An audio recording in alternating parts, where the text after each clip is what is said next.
Good morning, everyone. As you guys know, tomorrow is going to be our last assessment. So today we are going to be preparing for that. So before Thanksgiving, we were doing fiscal policy, which is the taxing and spending of the government in order to regulate the business cycle, making sure that our recessions don't plunge into depressions, and making sure that our times of inflation don't become times of hyperinflation. Since coming back from Thanksgiving, we've been focusing on monetary policy, which is the Fed's use of changing the money supply in order to, once again, regulate the business cycle. So yesterday, we learned how to put the money supply curve on our money market graph.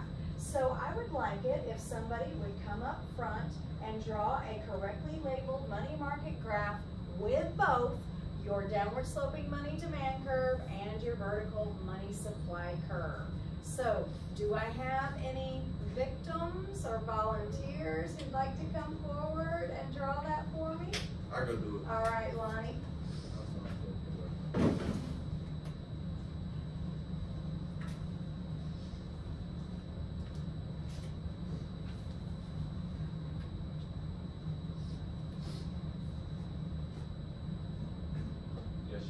Right here. Boom, boom.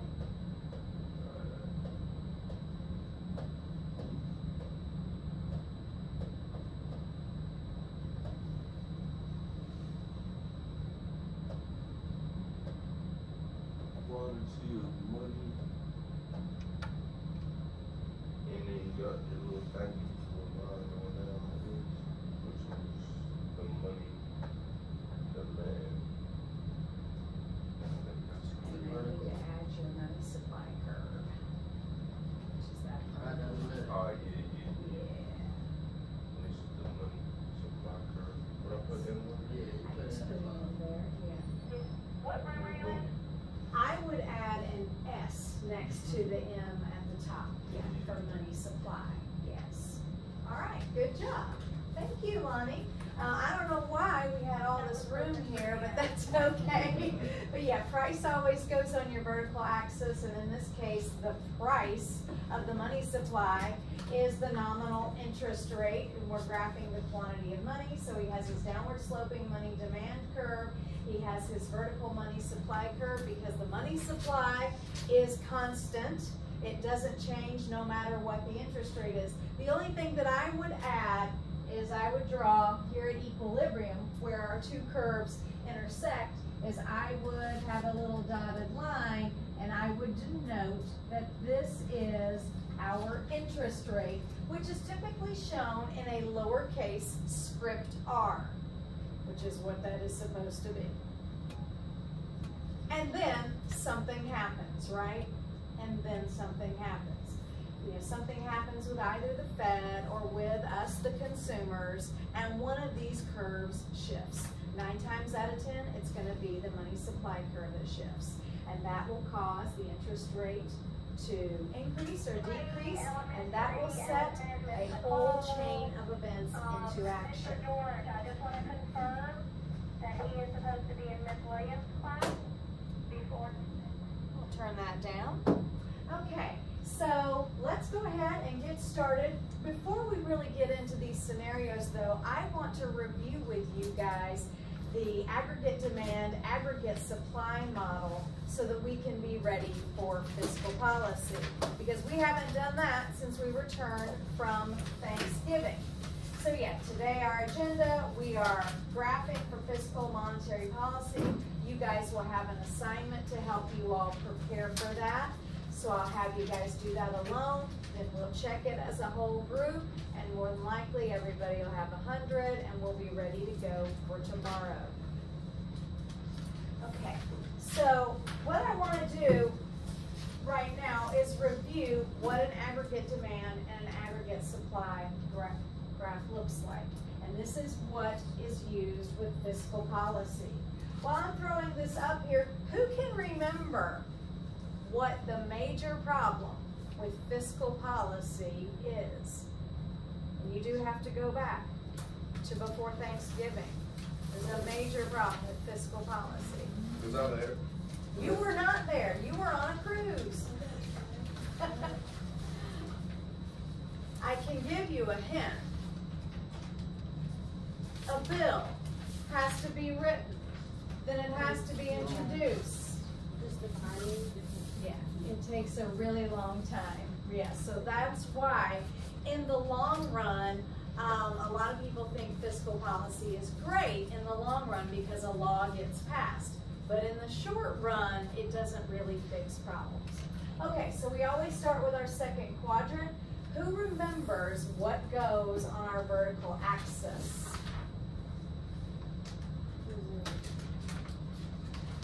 Aggregate. Price level. Yes, thank you, Desmond A. So price level. And then who remembers what goes on our horizontal? Real GDP. So everything that is produced in our country's borders. That's what our GDP means? Yes, real GDP. The word real means that we're accounting for inflation. But gross domestic product, it's everything for consumers, it's everything for the government, it's investment, physical capital, and it's net exports. So everything produced within a country's borders within a given time period. There's going to be 3 curves on this graph. So we have the vertical long run aggregate supply, which is when an economy is at full employment. It's also sometimes called potential GDP. Then we have a downward sloping aggregate demand curve, and then we have an upward sloping short run aggregate supply curve. And I'm going to label this PL1 showing price level. This is the average price level. And down here at the bottom, real GDP, even though our GDP is an abbreviation for real gross domestic product, that can still get really tight when we start moving these graphs around. So the abbreviation for our GDP is Y. So this particular example shows an economy at full employment or long-run equilibrium. And the reason I know that we're at full employment or long-run equilibrium is because the short-run aggregate supply and the long-run and the aggregate demand curve, they intersect on the long-run aggregate supply curve. But that is not always the state of the economy. Sometimes we're in a recession, and sometimes we're experiencing inflation. So how do we set it up for those instances? Let's do that over here. Yes, Lonnie? What does the dotted line, what's that say? That's just PL1. What's PL1? Price level. Okay. Like this is the original price level, and then something happens, and then price level is going to change. But this is long-run equilibrium, a graph that looks like this. Now I want to show you a graph that would show us in recession. It starts out exactly the same. Make a little note over here. This one's going to show a recession. I want to show you, so we still have our price level. We still have real GDP. Hey, Christian. We still have real GDP. We still have our long-run aggregate supply. And we're still going to have aggregate demand and short-run aggregate supply. That's still going to be there. The question is, where do those 2 curves intersect if I want to show the economy in a recession? It is, Lily. It is to the left. So, very carefully, draw your aggregate demand and draw your short-run aggregate supply curve so that they will intersect to the left of the long-run aggregate supply curve. So you do some little dashes. This will be Y1 and PL1, yes. And then, Americans, we get really upset. We start calling on members of Congress and the president to do something. You know, we're suffering, right? So we call on them to do something. But as we're going to see today, in the short run, if you really want something done and done quickly, it's better if the Fed does it. It takes too long to ask Congress to write a bill. But if you ask the Fed to make a change. Now, I want to draw one that is going to show an economy experiencing an inflationary gap. All right, so here we have our downwards, or our second quadrant. We've got our long run aggregate supply curve. We've got our horizontal axis labeled as price level. Our vertical one, we've got our horizontal axis labeled as real GDP. Now then, we're still going to have short-run aggregate supply and aggregate demand, but this time, because we're experiencing inflation, where will we have the two intersect? To the right. To the right. We got a pattern going, yes.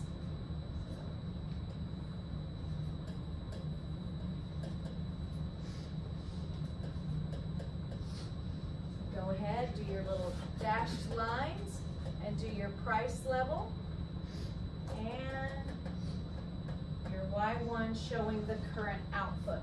So we've got three graphs here, all of them showing aggregate supply and aggregate demand, but you see three different states of an economy. The first one you see in long run equilibrium, which means we're at full employment. Everybody who wants a job has a job. There's no cyclical unemployment. Yeah, you can still get fired. You can still get tired and quit your job, right? But you're not gonna not have a job because of a recession. The second one we drew shows an economy in a recession. And then the third one shows an economy experiencing inflation. And this is the current state of the U.S. economy. This is what we've got going on right now. It's a big topic. We talk about it all the time in here, how expensive it is to just go to the grocery store, right? 14%, grocery prices are up 14% than they were this time last year. Yesterday I saw that average 30-year mortgage is now at 7.08, so it's coming down a little bit than it was just from a week ago, but that's still really high compared to what it has been. So this is our current state of the economy. Yeah. Restroom? Yeah. Okay. All right. All right, so let's get started. Okay, so we've got a little scenario.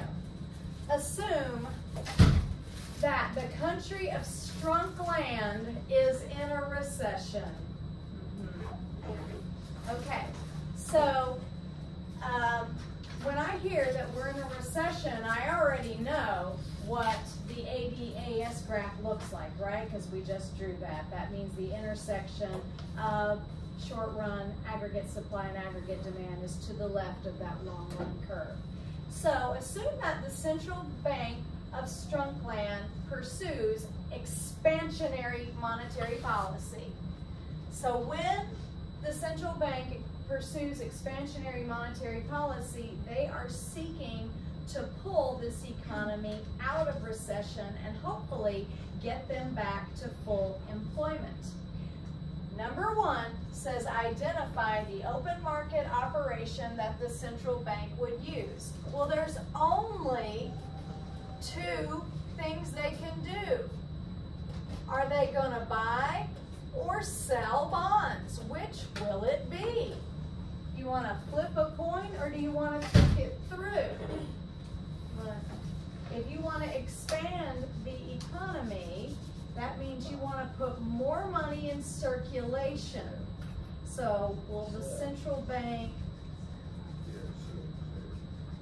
No. It's not so. They buy bonds because think about you going to the store. You buy something, what do you hand over? You hand over money. So when the Federal Reserve buys those bonds from those commercial banks like Centennial, Peoples, or Regions, they buy those bonds and they hand over the money, and now those banks have more money to loan out. So it is buy bonds. So y'all had a 50-50 chance, okay? And it was about 50-50. But if you get this wrong, that is going to set you up to get the rest of the assignment wrong. You must get it right. You must. Okay, so now draw correctly labeled money market graph and show the short run effect of the expansionary monetary policy on the nominal interest rate. All right, so this is not ADAS. This is monetary policy. This is what we just did in our bell ringer, guys. IR. So that's right, IR. I always like to put INT and then spell out rate, but IR is perfectly acceptable for the nominal interest rate. And then we've got our quantity of money. All right, you are going to have your money supply curve, your downward sloping money demand curve. Do a little dashed line. Do your lowercase script r. I'm going to go ahead and put it as R1 because I know it's going to change. Wow. This will be my original money curve.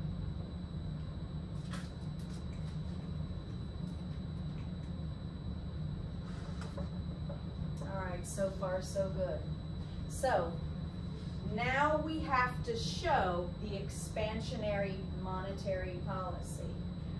We are increasing the money supply.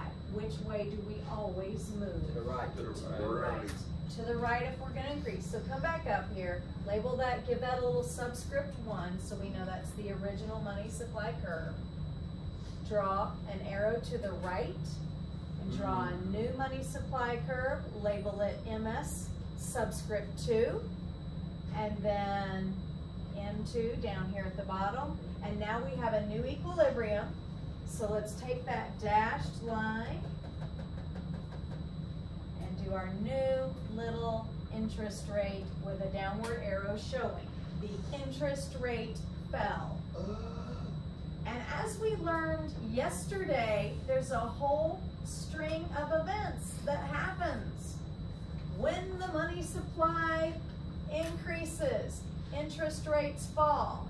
And with lower interest rates, that means I am more willing now to go to the bank and take out a loan for a new house, a new car, to start my own business, etc. When that happens, aggregate demand on the ADAS model increases and shifts to the right, which increases, real GDP, and the price level increases. All of that happens as a result. All right, we need another example. Another one. Do it again. Are you guys ready to go on? Of course. All right, I hate that Alex is not here since I named the country after him today. Oh, I thought, Sterlinglandiaburg Township. Yeah, so anyway, his economy is currently in a recession in a short run equilibrium.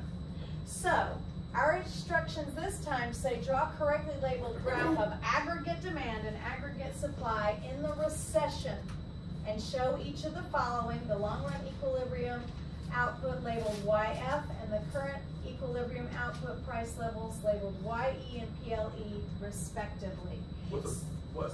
So this is what we just reviewed. You don't know what this is, Lonnie, because you weren't here, but it's what I just reviewed. So go back to right after the bell ringer and look at those 3 graphs. That's how we set it up? Yes, that's how you're going to set it up, and you're going to set it up for the one that is marked recession. That one right there. Yeah.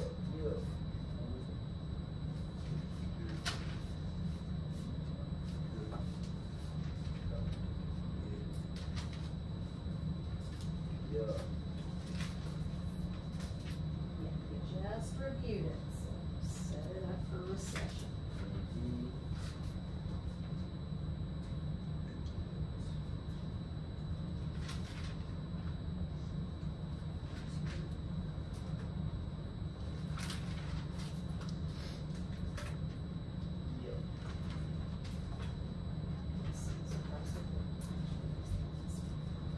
That's the immediate recession.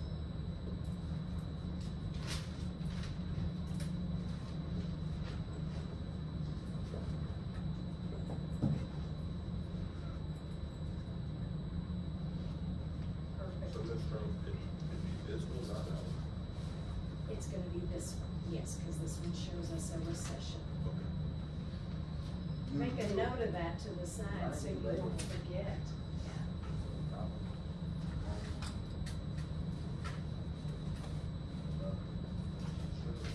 Do I have any victims or volunteers who want to come up and draw this for me? Anyone? Anyone? Lily. Millie said you I want to. choose Lily. I'm glad that you choose me. Yeah. You take your paper with you if you don't have to do it from memory. Okay.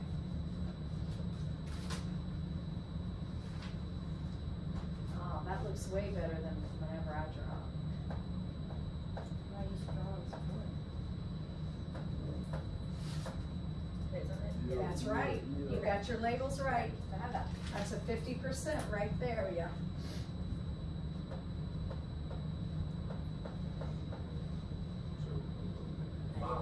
Right. Yeah. Set it up for recession. So good job leaving that space there. This would be why I. That's gonna be YF.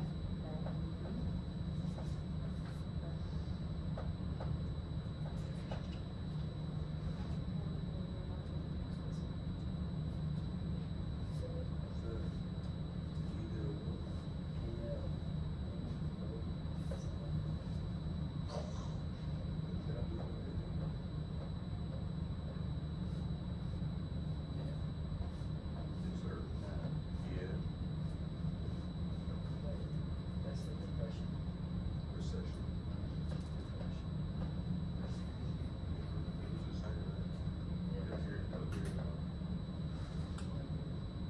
Only thing you're forgetting is you haven't labeled your two curves right there.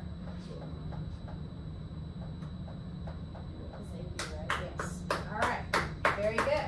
Very good. Okay. So hopefully yours looks like this. Okay.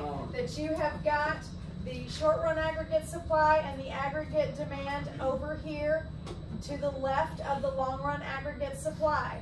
Why did she label YF here at the long run aggregate supply? Because that is showing where the economy would be at full employment. That's what the F stands for, full employment.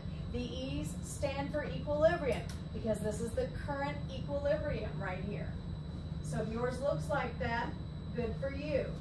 And why did we label it YF and YE and PLE? That's what it said. Because it told us to, and we do what the directions say. That's right. So it could have been like YC or.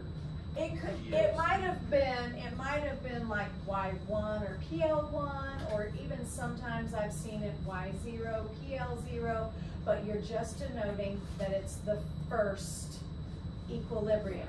And now something's gonna happen, but it's not gonna happen with the government, because that takes too long.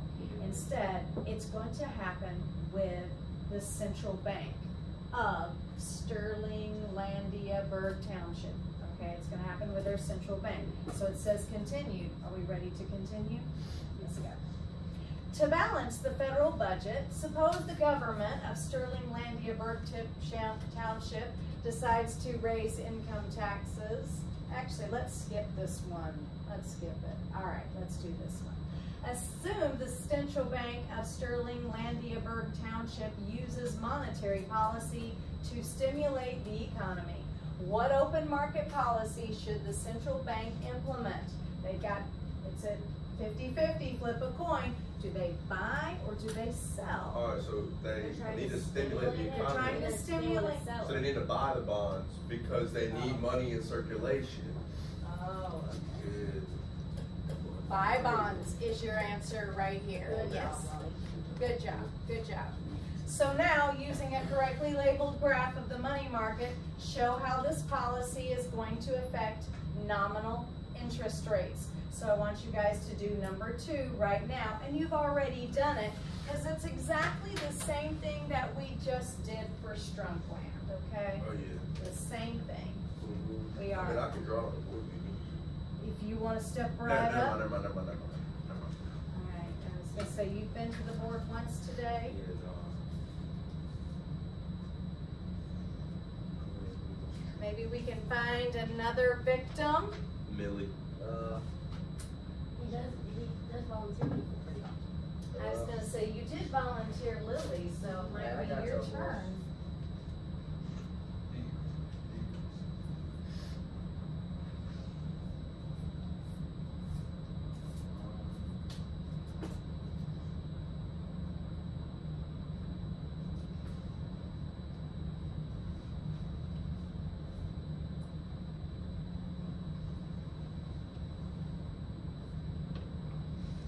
All right, well, for the sake of time, I'll do it, okay? I'll do it. Taking too long. All right, so draw your second quadrant. Put your interest rate on your vertical axis, your quantity of money on your horizontal axis. You've got your vertical money supply. I'm gonna go ahead and label it with a subscript 1 because I know I'm moving it. I'm labeling it M1 down here at the bottom. A downward sloping money demand curve. And my original interest rate. Now then, they are using expansionary monetary policy. They want to increase the money supply, and we always move To to the the right. right when we are increasing. So the new curve becomes MS subscript 2, M2 down here. Now I have a new equilibrium and the interest rate has gone down. And so number 3 says, what's the impact of the policy on the price level on your aggregate demand, aggregate supply graph? And it says explain. Now, if I wanted to explain it, I'd be writing a really long paragraph. I don't want to do that. This is econ, right? It's supposed to be quick and easy. Exactly. Do you remember that chain of events that you learned Yep. yesterday? Mhm. Let's do it. So, when the money supply increases, which I show with an arrow going up, that means the interest rate decreases, which I just showed that. I just showed that on my graph. That's going to cause more people to go out and take out a loan. That's investment. So the little I means interest rate. The capital I means investment. And then that means that aggregate demand goes up. That's correct. And then the real GDP goes up too. That's correct. And I asked specifically about the price level. And that obviously is gonna go up too. I think. So we just answered the question and we also explained it. We didn't even write any full sentences out, right? The price level went up. So what we can do now is go back to our original graph, and now we can show on the graph what's happened in aggregate supply and aggregate demand. So if you guys are done with the explanation, let's do that. Let's go back to that.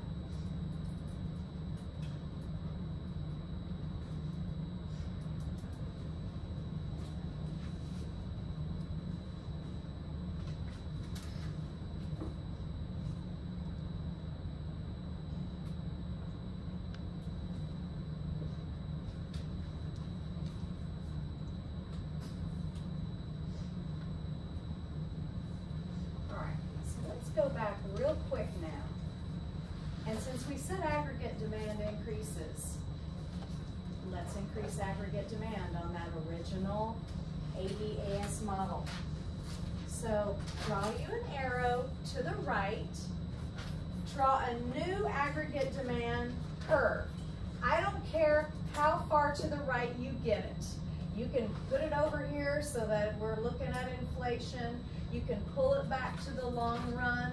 I don't care. I always set it up somewhere halfway in between the original equilibrium and the long run aggregate supply because that's my personal preference. But as long as you draw it to the right, that's fine. So I'm going to carefully get in here. I'm going to label this new one 80 subscript 2. Go back and label that original 80 with a subscript 1. And now I have a new equilibrium. And I'm going to label my new equilibrium Y2.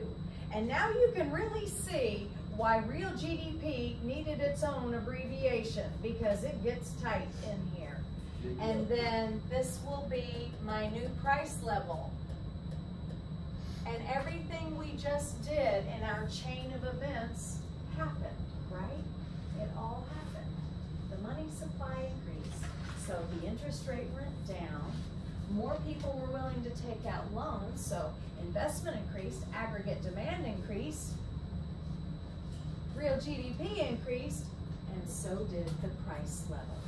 So we now have a complete picture of the economy. Oh, I know. So now I've got a worksheet for you guys to work on. So you guys are going to do this, then we'll come back together as a whole group to check our work, and then we should be ready for tomorrow's assessment. See you soon. no,